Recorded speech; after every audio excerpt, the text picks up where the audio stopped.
हदों से पार रह हदों से पार रह सबको अपनेपन की महसूसता कराने वाले सबको अपनेपन की महसूसता कराने वाले अनुभवी मूर्त भव। अनुभवी मूर्त। कितना सुंदर है ना। बाबा कहता है सबसे पहली बात तो आध्यात्मिक व्यक्ति की ये होती है कि वो सब हदों को पार कर देता है। वो किसी दायरे में नहीं रहता, ना किसी जाति का होता है, ना किसी देश का, ना किसी संप्रदाय का, ना किसी भाषा का। वो सब हदों को तोड़ देता है, एक तरह से बेहद में चला जाता है।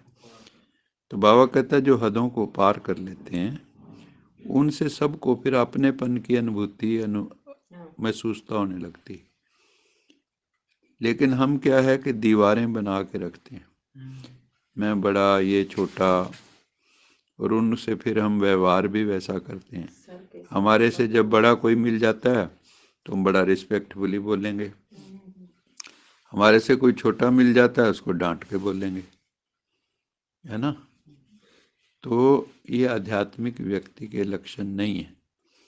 वहाँ तो सबके साथ अपनेपन की अनुभूति और महसूसता होती है। तो बाबा कहते हैं जो ऐसे करते हैं जिससे दूसरों को भी अपनेपन की अनुभूति होती है, ऐसे अनुभवी मूर्त खुद भी बनो आप।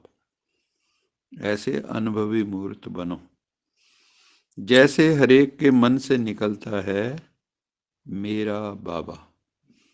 चाहे वो हिंदू है, चाहे मुस्लिम है, चाहे सिख है, चाहे ईसाई है, सबके मन से क्या निकलता है? परमात्मा किसका है?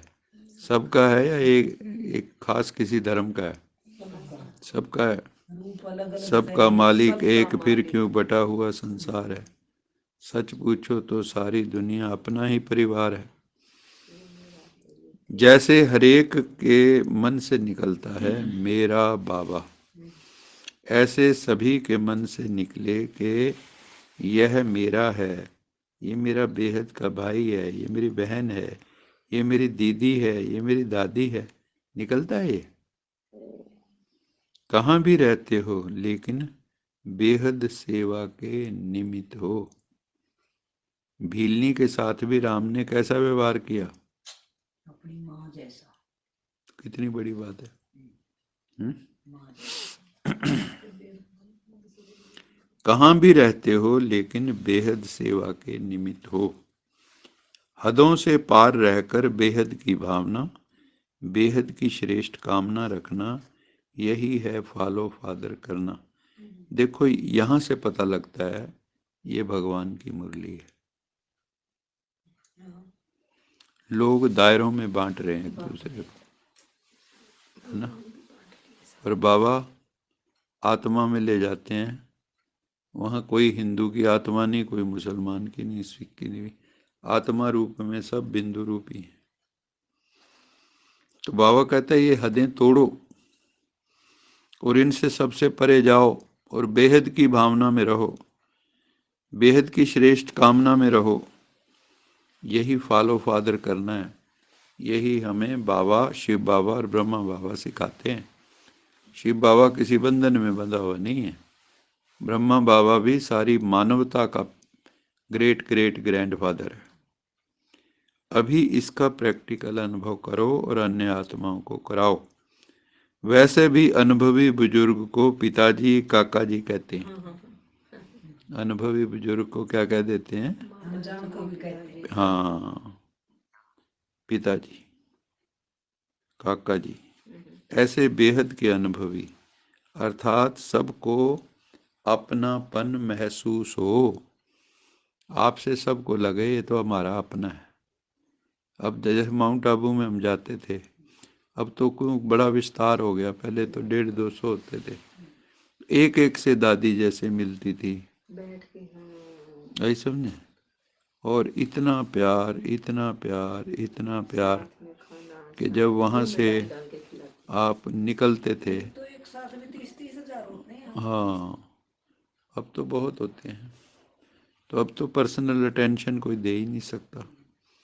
अब तो ग्रुप को भी देनी मुश्किल होती है। तो अपनापन महसूस होता था वहाँ जाके ना। अपने माँ बाप भूल जाते थे लौकिक, और वो लगता था यही माँ बाप है। सच्चे माई जो है ना हमारे माई बाप भाई बहन यही है। स्लोगन है, उपराम स्थिति द्वारा उड़ती कला में उड़ते रहो। उपराम स्थिति द्वारा उड़ती कला में उड़ते रहो, तो कर्म रूपी डाली के बंधन में फंसेगे नहीं। ये दोबारा कल वाली में भी था इशारा, आज भी वही है, लेकिन आज बाबा ने कौन सा शब्द ऐड कर दिया? उपराम स्थिति। उपराम स्थिति द्वारा उड़ती कला में उड़ते रहो, तो कर्म रूपी डाली के बंधन में फंसेंगे नहीं।